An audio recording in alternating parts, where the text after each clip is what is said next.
नमस्कार बच्चों, आज हम करेंगे वर्कशीट नंबर 44 जो है क्लास 6 to 8 तक के स्टूडेंट्स के लिए। ये 25 अगस्त 2020 की वर्कशीट है और यहाँ अपना नाम लिखिए और यहाँ पर अपने क्लास टीचर का नाम। इस हफ्ते हमारी जो ये थीम है वो क्या है? यमुना नदी। इस पूरे हफ्ते हम यमुना नदी के बारे में बात करेंगे। पिछली वर्कशीट में आपने जाना था कि बहुत सारी चीज़ें हैं जो यमुना जी को गंदा कर रही हैं और कौन कौन सी बातें हैं जिनको अपनाकर हम यमुना जी को जो है साफ़ रख सकते हैं, है ना। हेल्पफुल और हार्मफुल दो चीज़ें की थी आपने इसमें। आज भी हम यमुना के प्रदूषण के ऊपर बात करेंगे, ठीक है। यमुना प्रदूषण मतलब उसका जो दूषित होना है उसके ऊपर बात करेंगे। दिल्ली के लिए पानी का मुख्य स्रोत यमुना नदी है, यानी दिल्ली में जो मेनली जो पानी मिलता है वो कहाँ से मिलता है? यमुना नदी से मिलता है। लेकिन दुर्भाग्य से पूरे भारत में सबसे अधिक प्रदूषित नदी बन चुकी है। यानी हमारी ये बुरी किस्मत है, दुर्भाग्य है कि ये जो पूरा जो भारत है उसमें जितनी भी नदियाँ, उनमें सबसे गंदी अगर कोई नदी है, नदी क्या उसको नाला ही बोलती हूँ मैं, वो कौन है? यमुना है। सबसे ज़्यादा प्रदूषित जो नदी है वो कौन सी है पूरे भारत में?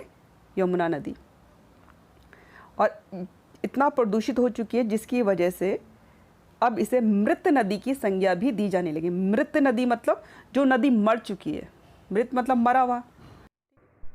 बेटा ये नदी इतनी दूषित हो चुकी है कि इसमें मछलियाँ या कोई भी जो जलीय जीव जो इसमें रहते थे वो अब जीवित नहीं रह सकते। इसी वजह से इसको जो है मृत नदी कहा जाने लगा है। अब इसका कारण क्या है? अब देखो, इस नदी में दिल्ली के लगभग 19 नालों का गंदा पानी छोड़ा जाता है जो इसके पानी को प्रदूषित करते हैं। अब ये सोचो बेटा, दिल्ली इतनी बड़ी है, यहाँ इतनी घनी आबादी वाले लोग रहते हैं और हमारे घरों से निकलने वाला सीवेज जाके एक बड़े नाले में मिलता है ना। और वो जो बड़ा नाला है वो जाकर कहाँ? यमुना जी में। हमारे घरों की जितनी भी गंदगी हमारे घरों से निकलती है, फैक्ट्रियों से निकलती है, वो सब कहाँ चली जाती है? यमुना नदी में। तो क्या वो पानी जो है वो पीने लायक या इस्तेमाल करने लायक बचेगा? नहीं। तो ये जो पानी है 19 नालों का गंदा पानी, इसने क्या कर दिया है? यमुना नदी को बहुत ज़्यादा प्रदूषित। अब यहाँ पर यमुना जी के प्रदूषण के कारण दे रखे हैं। ये देखो, ये देख रहे हो आप, ये लग रही है आपको नदी जैसी? चारों तरफ देखो गंदगी का ढेर है। ये देखो पानी का कलर देखो आप। तो इसके कारण क्या है? यमुना प्रदूषण के कारण क्या है? चलो यहाँ से शुरू करते हैं। धार्मिक गतिविधियाँ। लोग क्या करते हैं, उनको लगता है कि पूजा पाठ किया और जो जितनी भी सामग्री है या भी पूजा से जुड़ी हुई जो भी चीज़ें हैं वो कहाँ बहा दो? नदी में बहा दो, है ना। देखा होगा ना, नदी किनारे नदी में बहा दो, बाल काटे नदी में बहा दो। अब मूर्ति विसर्जन होती हैं, आपको बताया था कि जब ये गणपति जी की पूजा होती है या दुर्गा पूजा होती है, पूजा करने के बाद क्या करते हैं, जब पूजा समाप्त हो जाती है उसके बाद इन मूर्तियों को कहाँ विसर्जित कर दिया जाता है? यानी बहा दिया जाता है नदी में, है ना। तो यमुना नदी में भी इस तरह से लोग विसर्जन करते हैं जिससे क्या हो जाता है? नदी जो है मैली हो जाती है, क्योंकि वो पीओपी की और बहुत ही हार्मफुल केमिकल से बनी हुई चीज़ें होती हैं जो नदी में डाली जाती हैं। तो नदी का पानी क्या हो जाता है? ख़राब हो जाता है, ठीक है। उसके अलावा यमुना को प्रदूषित करते हुए नाले, ये देख, ये पिक्चर वैसे क्लियर नहीं है लेकिन इसमें क्या है कि जो नालों का पानी है वो कहाँ जा रहा है? यमुना नदी के अंदर। इसकी वजह से भी जो हमारी यमुना नदी है वो क्या हो रही है? गंदी, ठीक है। ये नालों का पानी बताया था ना, 19 नालों का पानी जो है, बड़े बड़े नालों का पानी, वो कहाँ चला जाता है? यमुना नदी में, जिससे जो नदी है वो प्रदूषित हो जाती है। इसके अलावा एक बहुत बड़ा रीज़न है कि जो किसान, देखो नदी के किनारे खेत होते हैं, ज़्यादातर खेती की जाती है और जो किसान लोग क्या करते हैं, अपनी खेती की पैदावार बढ़ाने के लिए क्या करते हैं? उर्वरक, है ना, उर्वरकों और कीटनाशकों का इस्तेमाल करते हैं, है ना। उर्वरक और कीटनाशक उनकी खेती का उत्पादन तो बढ़ा देते हैं लेकिन वो इतने हार्मफुल केमिकल के होते हैं कि जो वो बह करके बारिश के द्वारा या जैसे भी वो नदी में जब पहुंच जाता है तो नदी के पानी को क्या कर देता है? गंदा। क्योंकि वो जो कीटनाशक होते हैं, जो कीड़े मारने के लिए इस्तेमाल करी हुई दवाइयाँ हैं, उर्वरक हैं, वो सब कहाँ मिल जाते हैं? इस पानी में। और ये पानी क्या हो जाता है? दूषित।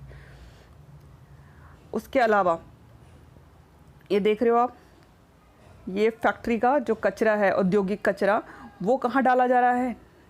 नदियों में। क्योंकि उनको कहीं और समझ नहीं आता कि कहाँ उसको डालें अपने कचरे को। तो वो सब क्या करते हैं फैक्ट्रियों वाले? अपना जो गंदगी है, गंदा पानी है, केमिकल्स है, वो सब कहाँ बहा देते हैं? नदी में। तो इस वजह से जो हमारी जो नदी है यमुना नदी, वो इतनी प्रदूषित, इतनी गंदी हो चुकी है कि उसको मृत नदी की संज्ञा दी जाने लगी है। अब आते हैं यमुना एक्शन प्लान परियोजना 1993 में यमुना नदी को साफ करने के लिए लागू की गई थी। ठीक है, 1993 में क्या करा था उन्होंने, एक एक्शन प्लान शुरू किया था कि हम नदी को साफ़ करेंगे, नदी को बिल्कुल साफ़ करेंगे। पर हुआ क्या, सरकार ने इस परियोजना में अरबों रुपए खर्च कर दिया। ठीक है, अब तुम अगर चाहे अरबों रुपए भी खर्च कर दो, लेकिन अभी भी ये नदी हमारी आदतों की वजह से बुरी स्थिति में है। अब वही बात होगी बेटा, एक प्लॉट गंदा है, लोग अपना गंदगी, गंदा पानी और कूड़ा वहाँ डाल देते हैं। अब कोई सोचे भाई, वहाँ आसपास के लोग सोचे नहीं भाई ये प्लॉट साफ़ होना चाहिए, और वो क्या करते हैं, उठा करके उसका गंदगी साफ़ कर देते हैं। लेकिन फिर लोग क्या करते हैं, दोबारा से उसमें गंदी जो चीज़ें हैं, पानी वानी कूड़ा सब उसके अंदर भर देते हैं। तो वो साफ़ होगा क्यों? क्योंकि लोगों की आदतें बुरी हैं, है ना। जब तक हम ये सारी चीज़ें जो बंद नहीं करेंगे कि ये नदी में ना पहुँचे, इस तरह का इंतज़ाम नहीं करेंगे, तब तक हम चाहे कितना ही पैसा अपना लगा लें, ये नदी साफ़ होने वाली नहीं है। नदी तभी साफ़ होगी जब लोग अपनी आदतें बदलेंगे। ना ये चीज़, न ये इनमें से जब कोई भी चीज़ जो है गंदी हमारी नदी में नहीं जाएगी, तभी हमारी जो नदी है वो साफ़ हो पाएगी। अब करेंगे हम इसके प्रश्न उत्तर। अब अपने विचारों को निम्न प्रश्नों के उत्तर के रूप में व्यक्त कीजिए। तो जो पहला प्रश्न है वो क्या है, दिल्ली में पानी का मुख्य स्रोत क्या है? तो उसका उत्तर है, दिल्ली में पानी का मुख्य स्रोत यमुना नदी है। बस एक सिंपल सा छोटा सा वाक्य में आपका उत्तर हो गया। अब चलते हैं अगले प्रश्न की तरफ। अब जो अगला प्रश्न है वो क्या है, आपके विचार से यमुना के प्रदूषण के क्या कारण है? ठीक है, इसका उत्तर आप कैसे दे सकते हो? बेटा मैंने इसका जो उत्तर है वो एक डायग्राम के रूप में दिया है। इससे आप कम शब्दों में अपनी जो अब बात है उसको समझा पाते हो, और इससे जो परीक्षा में भी ना अच्छे नंबर मिलते हैं, क्योंकि एक तो कम समय में आप ज़्यादा जो है अपनी बात को समझा पाते हो, और दिखने में भी ये अच्छा लगता है।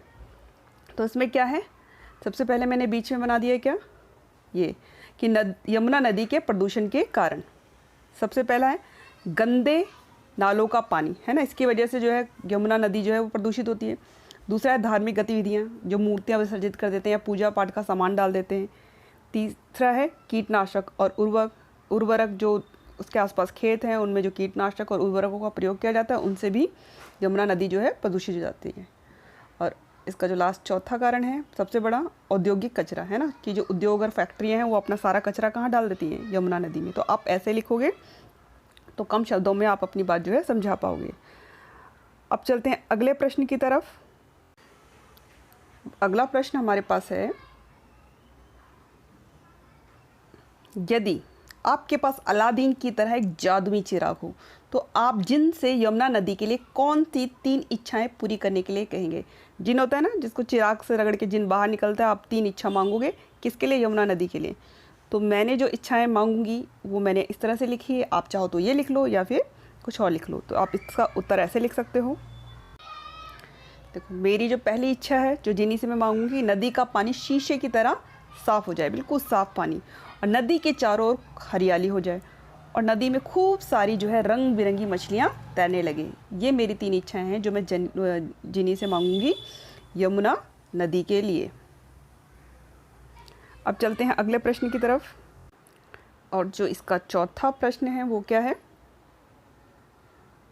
नदी में मूर्ति विसर्जन की जगह लोगों को कुछ अन्य विकल्पों के सुझाव दीजिए। क्या आप वो मूर्ति जो है नदी में विसर्जित करने की जगह क्या क्या कर सकते हैं, और उसके लिए आप अपने बड़ों की सहायता भी ले सकते हैं। तो मैंने जो आपके लिए उत्तर लिखा है, चाहो तो आप इसे लिख लो, या आपको कुछ और नया इसमें लगता है कि आप अच्छा लिख सकते हो तो वो लिखो। ठीक है, तो आप इसका उत्तर ऐसे लिखेंगे।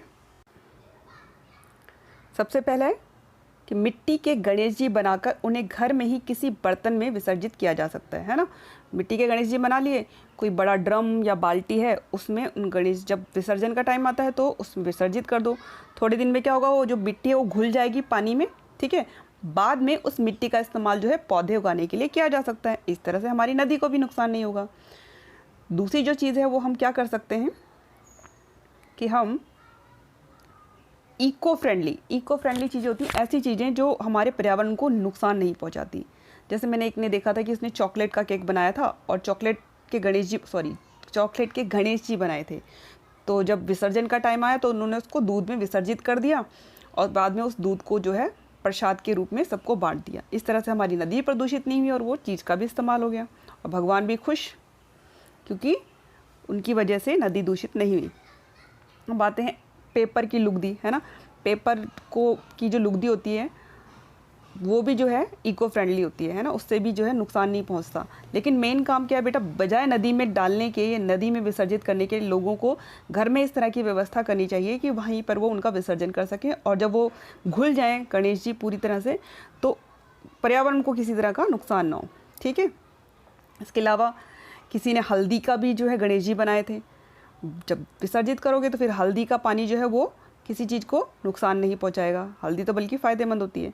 तो इस तरह से हम ये वाले उपाय अपनाकर जो है अपनी नदी को जो है बचा सकते हैं, क्योंकि जब लोग नदी में विसर्जन नहीं करेंगे तो नदी जो है धार्मिक कारणों से दूषित नहीं होगी। यानी किसी प्रकार की भी जो पूजा पाठ का सामान है वो नदी में विसर्जित नहीं करना है।